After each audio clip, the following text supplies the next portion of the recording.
Јас сум оно дете.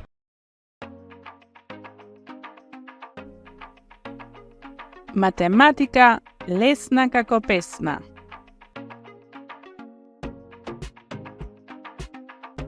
Денешната лекција по математика е за парни и непарни броеви. Еве, да почнеме од бројот 1. Тој е непарен број, бидејќи само еден.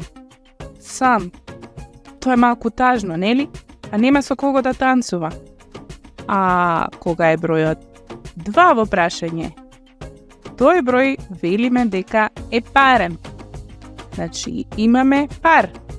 Например, двајца кои танцуваат се две личности. Значи, тоа е бројот 2. Тоа е парен број. А ако дојде уште некој да игра со нив, тогаш стануваат тројца. Бројот 3 е непарен број. Значи, кога нешто останува, тоа е непарен број. Значи, кога станува едно нешто, 2 плюс 1, 3, непарен број. А кога има парови, како во 2, 4, 6, 8, 10, 12, 14, 16, 18 и така натаму, тие се парни броеви.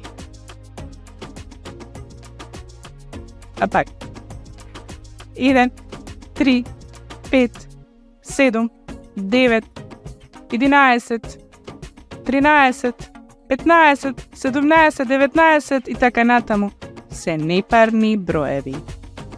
Лесно, нели? Веќе знаете. Но, ајде да повториме. Има еден мал квиз.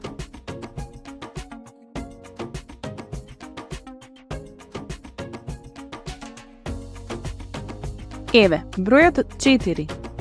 Тој е парен број или е непарен? Што мислите? Парен, точно. Ајде сега да видиме бројот 8. И тој е парен број. Браво. Бројот 3. Тој е непарен број. Да видиме за бројот 11. И тој е непарен број, нели? Останува 1 од десетката, кој што е парен број. 10 плюс 1, 11. Непарен. Одлично. Се надевам се забавувавте со парните и непарни броеви. Се гледаме на наредниот час по математика. Довидување, умни деца. Чао!